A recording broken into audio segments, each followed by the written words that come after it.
ಗುರು KYC ಹೆಂಗ್ ಮಾಡಿಸೋದು, ಯಾವ ರೀತಿಯಾಗಿ ಮಾಡಿಸ್ಬೇಕು, ಏನಕ್ಕೆ ಮಾಡಿಸ್ಬೇಕು, ಇದೆಲ್ಲ ನಿಮ್ಗೆ ತಲೆಯಲ್ಲಿ ಹುಳ ಬಿಟ್ಟಂಗ ಆಗ್ತಾ ಇದೆಯಾ? ಯಾವ ಸಿಲಿಂಡರ್ ನಿಮ್ದು, ಯಾವ ಕಂಪ್ನಿದು? KYC ಮಾಡ್ಲಿಲ್ಲ ಅಂದ್ರೆ ನಿಮ್ಗೆ ಸಬ್ಸಿಡಿ ಬರದೇ ಇಲ್ವಾ? ನೀವು ಗ್ಯಾಸ್ ಬುಕ್ ಮಾಡೋದಕ್ಕೆ ಆಗಲ್ಲ. ಸೊ ಆಗಸ್ಟ್ 16 ನಂತರ ಏನೆಲ್ಲ ಆಗುತ್ತೆ ಅಂತ, ನಾನ್ ಮಾಡಿಸ್ಲಿಲ್ಲ ಅಂದ್ರೆ ನಾನು ಊರೆಲ್ಲ ಐತಪ್ಪ ಸಿಲಿಂಡ್ರು, ನಾನು ಇವಾಗ ಹೋಗ್ಬೇಕು, ಈ ತರ ಎಲ್ಲ ನಿಮ್ಗೆ ತಲೆಯಲ್ಲಿ ಹುಳ ಬಿಟ್ಕೊಂಡಿದ್ರೆ ಸ್ನೇಹಿತರೆ ಈ ವಿಡಿಯೋ ನಿಮ್ಗಾಗಿ. ಹೆಲೋ ಸ್ನೇಹಿತರೆ, ವೆಲ್ಕಮ್ ಬ್ಯಾಕ್ ಟು ಟೆಕ್ ಸಂಸದ.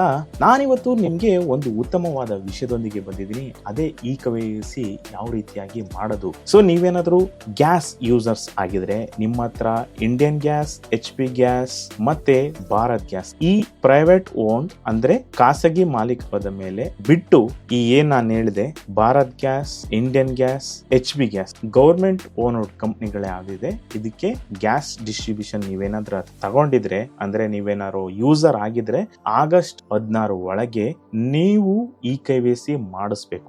KYC ನ ನಾವು ಒಂದೇ ವೇ ಅಲ್ಲಿ ಮಾಡಿಸಬಹುದು ಯೂಸಿಂಗ್ ಆಧಾರ್ ಕಾರ್ಡ್. ಇದರಲ್ಲಿ ಇನ್ಸೈಡ್ ಆಧಾರ್ ಕಾರ್ಡ್ ನಮ್ಗೆ 2 ಆಪ್ಷನ್ ಬರುತ್ತೆ. ಒಂದು ಮ್ಯಾನುವಲ್ ಆಗಿ ನೀವೇ ಬಂದ್ಬಿಟ್ಟು ನಿಮ್ಮ ಡಿಸ್ಟ್ರಿಬ್ಯೂಷನ್ ನಿಯರ್ ಬೈ ಹೋಗ್ಬಿಟ್ಟು ಅಂದ್ರೆ ನಿಮ್ಮ ಡಿಸ್ಟ್ರಿಬ್ಯೂಟರ್ ಯಾರಿದೆ ಅವ್ರ ಹತ್ರ ಹೋದ್ರೆ 5 ನಿಮಿಷದಲ್ಲಿ KYC ಮಾಡ್ತಾರೆ. ಸೊ ಎರಡನೇದು ಬಂದ್ಬಿಟ್ಟು ನಾವು ಆನ್ಲೈನ್ ಅಲ್ಲೇ ಮಾಡಬಹುದು. ಸೊ ನಾವು ಸಾಕಷ್ಟು ವಿಡಿಯೋಗಳನ್ನ ನೋಡ್ತಾ ಇದೀವಿ, ಯಾವ ರೀತಿ ಮಾಡೋದು ಅಂತ ನಮ್ಗೆ ಯಾರು ಕೂಡ ಹೇಳ್ತಾ ಇಲ್ಲ. ಸೊ ಸ್ನೇಹಿತರೆ ನಾನ್ ನಿಮ್ಗೆ ಇವತ್ತು ಕಂಪ್ಲೀಟ್ ಆಗಿ ಡೀಟೇಲ್ ಆಗಿ ಹೇಳ್ಕೊಡ್ತೀನಿ. ಸೆಕೆಂಡ್ ಸ್ಟೆಪ್, ನೀವೇನಾದ್ರೂ ಬೆಂಗಳೂರಲ್ಲಿ ಇದ್ರಿ, ನಿಮ್ಮ ಗ್ಯಾಸ್ ಕನೆಕ್ಷನ್ ಊರಲ್ಲಿತ್ತು, ನಿಮ್ಮ ಫ್ಯಾಮಿಲಿ ಅವ್ರಿಗೆ ಬುಕ್ ಮಾಡ್ಕೊಡ್ತಾ ಇದ್ರಿ, ನಿಮ್ಮ ಇವಾಗ KYC ಮಾಡ್ಬೇಕು, ನೀವು ಡಿಸ್ಟ್ರಿಬ್ಯೂಷನ್ ಪ್ಲೇಸ್ ಬರ್ಬೇಕಾ ಅಂದ್ರೆ ಸ್ನೇಹಿತರೆ ಇಲ್ಲ, ಸಂಪೂರ್ಣವಾಗಿ ನೀವು ಆನ್ಲೈನ್ ನಲ್ಲೇ ಮಾಡಬಹುದು ಅಂತ ನಾನ್ ನಿಮ್ಗೆ ಕೆಲವೊಂದು ಅಪ್ಲಿಕೇಶನ್ ನ ಸಜೆಸ್ಟ್ ಮಾಡ್ತೀನಿ. ಇದರಲ್ಲಿ ಆಧಾರ್ ಫೇಸ್ ರೀಡರ್ ಅನ್ನೋದು ಒಂದು ಮ್ಯಾಂಡೇಟರಿ. ಅದನ್ನು ಬಿಟ್ಟು ನಿಮ್ಮ ಏಜೆನ್ಸಿ ಅಥವಾ ನಿಮ್ಮ ಗ್ಯಾಸ್ ನೇಮ್ ನ ಪ್ರಕಾರ ನೀವು ಅಪ್ಲಿಕೇಶನ್ ನ ಡೌನ್ಲೋಡ್ ಮಾಡ್ಕೋಬೇಕು. ಯಾವ ರೀತಿಯಾಗಿ ಡೌನ್ಲೋಡ್ ಮಾಡಬೇಕು ಅಂತ ನಾನು ನಿಮ್ಗೆ ತೋರಿಸ್ತೀನಿ. ಮೊದಲನೇದಾಗಿ ನಾನು ನಿಮ್ಗೆ ತೋರಿಸೋದಾದ್ರೆ, ಇವಾಗ ನಾನು ಪ್ಲೇ ಸ್ಟೋರ್ ಅಲ್ಲಿ ಇದ್ದೀನಿ. ಪ್ಲೇ ಸ್ಟೋರ್ ಅಲ್ಲಿ ಈ ಸರ್ಚ್ ಬಾರ್ ಇದೆಯಲ್ಲ, ಇಲ್ಲಿ ನೀವು ಕ್ಲಿಕ್ ಮಾಡಿ. ಈ ಕ್ಲಿಕ್ ಮಾಡಿದ ನಂತರ ಇಲ್ಲಿ ನಿಮ್ಗೆ ಆಧಾರ್ ಫೇಸ್ ರೀಡ್ ಅಂತ ಇದೆಯಲ್ಲ, ಸೊ ನೀವು ಯಾವುದನ್ನೇ ಇದು ಮಾಡಿದ್ರು ಸೆಲೆಕ್ಟ್ ಮಾಡ್ಕೊಳ್ಳಿ. ಸೊ ಇಲ್ಲಿ ನೀವು ಮೊದಲನೇದಾಗಿ ವ್ಯಾಲಿಡೇಷನ್ ಮಾಡ್ತಕ್ಕಂಥದ್ದು, ಯಾರು ಅಪ್ಲಿಕೇಶನ್ ರಿಲೀಸ್ ಮಾಡಿದರೆ, ಯಾರು ಮ್ಯಾನೇಜ್ ಮಾಡ್ತಿದ್ದಾರೆ, ಅದು ನಮಗೆ ಗೌರ್ಮೆಂಟ ಇಲ್ಲ ಪ್ರೈವೇಟಾ ಅಂತ. ಸೊ ಕೆಲವೊಂದು ಟೈಮಲ್ಲಿ ಏನಾಗುತ್ತೆ ಅಂದರೆ ನಾವು ಸ್ಕ್ಯಾಮ್ ಆಗೋ ಚಾನ್ಸಸ್ ಇರುತ್ತೆ. ಹಂಗಾಗಿ ಆಧಾರ್ ಫೇಸ್ RD ಅಂತ ಅಪ್ಲಿಕೇಶನ್ ನೇಮ್, ಇದು ಆಧಾರ್ ಫೇಸ್ ರೀಡರು. ಇದನ್ನು ಗೌರ್ಮೆಂಟ್ ಅವರು ರಿಲೀಸ್ ಮಾಡಿರೋದು. ಹೋಮ್ ಪೇಜು ಈ ರೀತಿಯಾಗಿ ಬರುತ್ತೆ ನೋಡಿ. 2ನೇ ಪೇಜ್ ಈ ರೀತಿಯಾಗಿ ಬರುತ್ತೆ, 3ನೇ ಪೇಜು ಈ ಥರ ಬರುತ್ತೆ. ಇದನ್ನ ಇನ್ಸ್ಟಾಲ್ ಮಾಡಿದರೆ ಮುಗೀತು, ಮತ್ತೆ ನೀವು ಅಪ್ಲಿಕೇಶನ್ನ ಫೋನಲ್ಲಿ ಓಪನ್ ಮಾಡಬೇಕು ಅಂತ ಅವಶ್ಯಕತೆ ಇಲ್ಲ. ಇದು ಬ್ಯಾಕ್ ಎಂಡ್ ಇಂದ ರನ್ ಆಗ್ತಿರುತ್ತೆ. ನೆಕ್ಸ್ಟು ನಿಮ್ಮ ಕಂಪ್ನಿ ಬಂದ್ಬಿಟ್ಟು HPCL ಆಗಿತ್ತು ಅಂದರೆ ಈ ಫಸ್ಟ್ ಆಪ್ಷನ್ ಇದೆಯಲ್ಲ, ಇದ್ರ ಮೇಲೆ ಗ್ಯಾಸ್ ಬುಕ್ಕಿಂಗ್ ಮೇಲೆ ಕ್ಲಿಕ್ ಮಾಡ್ಕೊಳ್ಳಿ. ಸೊ ಇದರಲ್ಲಿ ನೀವು HP ಪೇ ನೋಡಿ, HP ಪೇ ಅಂತ ಹಿಂದೂಸ್ತಾನ್ ಪೆಟ್ರೋಲಿಯಂ ಕಾರ್ಪೊರೇಷನ್ ಲಿಮಿಟೆಡ್ ಅವರು, ಇದು ಗೌರ್ಮೆಂಟು ಮತ್ತು ಇವ್ರು ಮ್ಯಾನೇಜ್ ಮಾಡ್ತಾ ಇರೋದು. ಈ ಅಪ್ಲಿಕೇಶನ್ ಇಂಟರ್ಫೇಸ್ ಯಾವ ರೀತಿಯಾಗಿ ಬರುತ್ತೆ ಅಂದರೆ ಈ ರೀತಿಯಾಗಿ ಬರುತ್ತೆ ನೋಡಿ. ಇವಾಗ ನೋಡ್ಬೋದು, ಫಸ್ಟ್ ಯೂಸರ್ ಏನಾದ್ರು ಲಾಗಿನ್ ಆಯಿತು ಅಂದರೆ ಈ ರೀತಿಯಾಗಿ ಓಪನ್ ಮಾಡಿದರೆ, ಇನ್ಸ್ಟಾಲ್ ಮಾಡಿದ ಮೇಲೆ ಈ ರೀತಿಯಾಗಿ ಬರುತ್ತೆ. ನೆಕ್ಸ್ಟು ಈ ರೀತಿಯಾಗಿ ಒಂದು ಮೆಸೇಜ್ ಬರುತ್ತೆ. ಅದಾದಮೇಲೆ ನಿಮ್ಮ ನೇಮು ಮತ್ತು ನಿಮ್ಮ ಇದು ಎಲ್ಲ ತೋರಿಸುತ್ತೆ.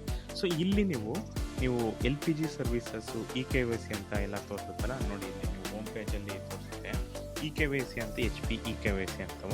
ಸೊ ನೀವು ಅದನ್ನ ಆಪ್ಷನ್ ಕ್ಲಿಕ್ ಮಾಡಿದ್ರೆ ನೀವು ಡೈರೆಕ್ಟಾಗಿ ಆಧಾರ್ ಫೇಸ್ ಆಪ್ಗೆ ರೀಡೈರೆಕ್ಟ್ ಆಗ್ತೀರಿ. ಸೊ ಇದು ಬಂದು HPCL ಅವ್ರಿಗಾಯ್ತು. ನೆಕ್ಸ್ಟು BPCL ಅಂದರೆ BPCL ಅಲ್ಲಿ 4-5 ಥರ ಅಪ್ಲಿಕೇಶನ್ಗಳಿದ್ದಾವೆ. ಸೊ ಜಸ್ಟ್ ನೀವು ಮಾಮೂಲಿ ಇಲ್ಲಿ BPCL ಅಂತ ಸರ್ಚ್ ಮಾಡಿ, BPCL ಅಂತ ಸರ್ಚ್ ಮಾಡಿದರೆ ಮೊದಲನೇ ಅಪ್ಲಿಕೇಶನ್ ಬರುತ್ತೆ LOBPCL ಅಂತ. ಇದನ್ನಾದರೂ ಡೌನ್ಲೋಡ್ ಮಾಡ್ಬೋದು, LOBPCL ಫಾರ್ ಬಿಸ್ನೆಸ್ ಅದನ್ನಾದ್ರೂ ಡೌನ್ಲೋಡ್ ಮಾಡ್ಬೋದು. ಸೊ ನಮ್ಮದು BPCL ಆಗಿರೋದ್ರಿಂದ ಇದನ್ನು ಯೂಸ್ ಮಾಡ್ತಾ ಇದ್ದೀನಿ ಆಲ್ರೆಡಿ. ಸೊ ನಾನು ಆಲ್ರೆಡಿ ಇನ್ಸ್ಟಾಲ್ ಮಾಡಿದ್ದೀನಿ. ಸೊ ಯಾವ ರೀತಿಯಾಗಿ ಹೋಮ್ ಪೇಜ್ ಇರುತ್ತೆ ಅಂದರೆ ಈ ರೀತಿಯಾಗಿ ಇರುತ್ತೆ. ಸೊ ಫಸ್ಟು ಲಾಗಿನ್ ಆಗಬೇಕು. ಅದಾದಮೇಲೆ ಇಲ್ಲೂ ಕೂಡ same procedure, rewards, support, profile ಅಂತ ಬರುತ್ತಲ್ಲ, ಸೊ ಅದೇ ಥರನೇ ಇರುತ್ತೆ ನೋಡ್ಬೋದು ನೀವು. So registered with smart drive ಅಂತ ಇದೆಯಲ್ಲ, ಇದೇನು ಅವಶ್ಯಕತೆ ಇಲ್ಲ ನಿಮಗೆ. ಸ್ಮಾರ್ಟ್ ಡ್ರೈವ್ ಅದು ಫ್ಯೂಯಲ್ ಇದಕ್ಕೆ. ಗ್ಯಾಸ್ ಅಂತ ಇದೆಯಲ್ಲ, ಇಲ್ಲಿ ಚೇಂಜ್ ರಿಜಿಸ್ಟರ್ ಮೊಬೈಲ್ ನಂಬರ್ ಎಲ್ಲ ಇದೆ ನೋಡಿ. ಇಲ್ಲಿ ಇದರೊಳಗಡೆ ಇಲ್ಲಿ ನೋಡಿ, ಕಂಪ್ಲೀಟ್ ಯುವರ್ KYC. ಈ ಲಾಗಿನ್ ಸಕ್ಸಸ್ಫುಲ್ ಆದಮೇಲೆ ಈ ಥರ ಹೋಮ್ ಪೇಜ್ ಬರುತ್ತೆ ನಿಮಗೆ. ನಿಮ್ಮ ನೇಮು, ಕಸ್ಟಮರ್ ID ಮತ್ತು ಯುವರ್ ಡಿಸ್ಟ್ರಿಬ್ಯೂಟರ್ ನೇಮ್ ಯಾವುದಿದೆ ಅದು, ಅದ್ರ ಕೆಳಗಡೆ ಕಂಪ್ಲೀಟ್ ಯುವರ್ KYC ಅಂತ ಅದನ್ನು ಕ್ಲಿಕ್ ಮಾಡಿದರೆ ಇದು ಕೂಡ ರಿಡೈರೆಕ್ಟ್ ಆಗುತ್ತೆ ಅದಕ್ಕೆ ಆಧಾರ್ ಫೇಸ್ ಐಡಿಗೆ. ಬಟ್ ಜಸ್ಟ್ ನೀವು ಓಪನ್ ಮಾಡಿ ಕಣ್ಣಿಗೆ ಬ್ಲಿಂಕ್ ಮಾಡಿದರೆ ಮುಗೀತು. ಸೊ ಬಿಫೋರ್ ದಟ್ಟು ಗಮನದಲ್ಲಿ ಇಟ್ಕೊಳ್ಳಿ, ನೀವೇನು ಮಾಡಬೇಕು ಅಂದರೆ ನಿಮ್ಮ ಒಂದು ಬಯೋಮೆಟ್ರಿಕ್ಕು ಅನ್ಲಾಕ್ ಆಗಿರಬೇಕು. ಇದನ್ನೊಂದು ಗಮನದಲ್ಲಿ ಇಟ್ಕೊಳ್ಳಿ. ಸೊ ನೆಕ್ಸ್ಟ್ ಬಂದು ಇಂಡಿಯನ್ ಆಯಿಲ್ ಅವರಿಗೆ, ಅಂದರೆ ಇಂಡಿಯನ್ ಗ್ಯಾಸ್ ಅವರಿಗೆ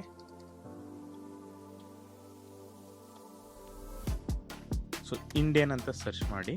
ಸೊ ಇದರಲ್ಲಿ ಮೊದಲನೇ ಬರೋಂಥ ಅಪ್ಲಿಕೇಶನ್, ಸಿಕ್ಕಾಪಟ್ಟೆ ಅಪ್ಲಿಕೇಶನ್ಗಳಿದ್ದಾವೆ ಇದರಲ್ಲೂ ಕೂಡ. ಸೊ ಅಗೇನು ಇಂಡಿಯನ್ ಆಯಿಲ್ 1 ಅಂತ ಇದೆಯಲ್ಲ, ಈ ಅಪ್ಲಿಕೇಶನ್ನೇ ನೀವು ಡೌನ್ಲೋಡ್ ಮಾಡಬೇಕು. ಇದು ಮಾತ್ರ ಕಸ್ಟಮರ್ಗೆ. ಸೊ ಇದರಲ್ಲಿ ಇಂಟರ್ಫೇಸ್ ಯಾವ ರೀತಿಯಾಗಿರುತ್ತೆ ನೋಡಿ, ಈ ರೀತಿಯಾಗಿರುತ್ತೆ. ಸೊ ಇನಿಷಿಯಲ್ ಪೇಜು, ನೆಕ್ಸ್ಟ್ ಬಂದು ಈ ರೀತಿಯಾಗಿ. ಇದರಲ್ಲೂ ಕೂಡ ನೀವು ಸಿಲಿಂಡರ್ ಅಂತ ಇದೆಯಲ್ಲ, ಅದ್ರ ಕೆಳಗಡೆ LPG ಸರ್ವಿಸ್ ಅಂತ ಇದೆ, ಅದ್ರ ಮೇಲೆ ಕ್ಲಿಕ್ ಮಾಡಿದರೆ ನೆಕ್ಸ್ಟ್ ನೀವು ಬೇರೆ ಆಪ್ಷನ್ಗಳು ಬರುತ್ತೆ. ಸೊ ಸಿಲಿಂಡ್ರ್ ಬುಕ್ ಮಾಡ್ಬೋದು, ಎಷ್ಟು ಟ್ರ್ಯಾಕ್ ಮಾಡ್ಬೋದು, ಇದರಲ್ಲಿ KYC ಎಲ್ಲನೂ ಕೂಡ ಈ ಆಪ್ಷನಲ್ಲಿ ಮಾಡ್ಬೋದು. ಸೊ ಇವೆಲ್ಲ ಅಪ್ಲಿಕೇಶನ್ಗಳು ನಿಮ್ಮ ಒಂದು ರಿಜಿಸ್ಟರ್ ಮೊಬೈಲ್ ನಂಬರಿಂದನೇ ನೀವು ರಿಜಿಸ್ಟರ್ ಆಗಿ KYC ಮಾಡಬೇಕು. ರಿಜಿಸ್ಟರ್ ನಂಬರ್ ಇಲ್ಲ ಅಂದರೆ OTP ಯಾರ ಹತ್ರ ಇರುತ್ತೆ ಅದರ ಕಲೆಕ್ಟ್ ಮಾಡ್ಕೊಂಡು ನೀವು ಮಾಡಬೇಕಾಗುತ್ತೆ.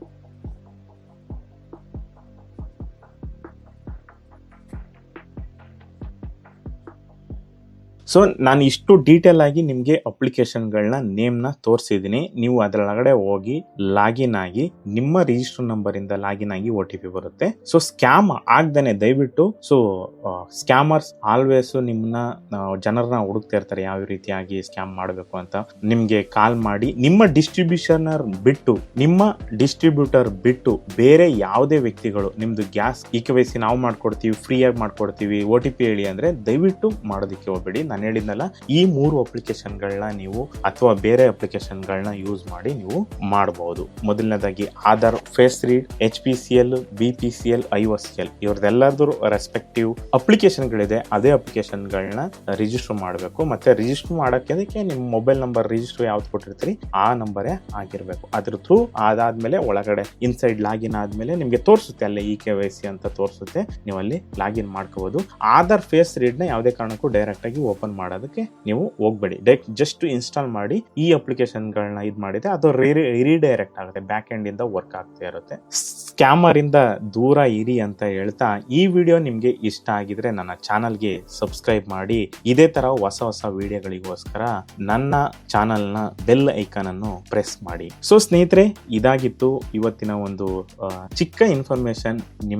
ನಿಮ್ಗೆ ಈ ವಿಡಿಯೋ ಇಷ್ಟ ಆಗಿತ್ತು ಅಂದ್ರೆ ನಿಮ್ಮ ಫ್ರೆಂಡ್ಸ್ ಅಂಡ್ ಫ್ಯಾಮಿಲೀಸ್ ಯಾರಿಗೆ ಈ ವಿಡಿಯೋ ರಿಕ್ವೈರ್ಡ್ ಇದೆ ಅವರಿಗೆ ಶೇರ್ ಮಾಡಿ. ಸೊ ಅಗೇನು ನೀವು ಡೈರೆಕ್ಟ್ ಆಗಿ ಹೇಳ್ತಾ ಇದ್ದೀನಿ, ಫೇಸ್ ರೀಡ್ ನ ಡೈರೆಕ್ಟ್ ಆಗಿ ಓಪನ್ ಮಾಡೋದಕ್ಕೆ ಹೋಗಬೇಡಿ. ಮೇನ್ ಅಪ್ಲಿಕೇಶನ್ ಆದ್ಮೇಲೆ ಅದು ಬ್ಯಾಕ್ ಎಂಡ್ ಇಂದ ವರ್ಕ್ ಆಗ್ತಾ ಇರುತ್ತೆ. ಸೊ ಇದೊಂದು ಗಮನದಲ್ಲಿ ಇಟ್ಕೊಂಡು ನಿಮ್ಗೆ ಡೈರೆಕ್ಟ್ ಆಗಿ ಯಾರಾದ್ರೂ ಅಪ್ರೋಚ್ ಮಾಡಿದ್ರೆ ನಾನು KYC ಫ್ರೀ ಆಗಿ ಮಾಡ್ಕೊಡ್ತೀನಿ, ನೀವು ಜಸ್ಟ್ OTP ಹೇಳಿ ಅಂದ್ರೆ ಮಾಡೋದಕ್ಕೆ ಹೋಗ್ಬೇಡಿ. ಒಂದು, ನೀವು ಡೈರೆಕ್ಟ್ ಆಗಿ ಡಿಸ್ಟ್ರಿಬ್ಯೂಟರ್ ನ ಕಾಂಟ್ಯಾಕ್ಟ್ ಮಾಡಿ. ಎರಡನೇದಾಗಿ ನೀವೇ ಆನ್ಲೈನ್ ಅಲ್ಲಿ ಈ ಅಪ್ಲಿಕೇಶನ್ ಗಳ ಮೂಲಕ ನೀವು ಮಾಡ್ಕೋಬಹುದು. ಸೊ ಇದಿಷ್ಟು ಸ್ನೇಹಿತರೆ, 5 ನಿಮಿಷದಲ್ಲಿ ಆರಾಮಾಗಿ ಮಾಡ್ಕೋಬಹುದು. ಸೊ ಈ ವಿಡಿಯೋ ಇಷ್ಟ ಆಗಿದ್ರೆ ನನ್ನ ಚಾನಲ್ಗೆ ಸಬ್ಸ್ಕ್ರೈಬ್ ಮತ್ತೆ ಲೈಕ್ ಮಾಡಿ, ಬೇರೆಯವ್ರಿಗೆ ಶೇರ್ ಮಾಡಿ. ಮತ್ತೆ ಮುಂದೆ ಸಿಗೋಣ. ಅಲ್ಲಿವರೆಗೂ ನಮಸ್ಕಾರ.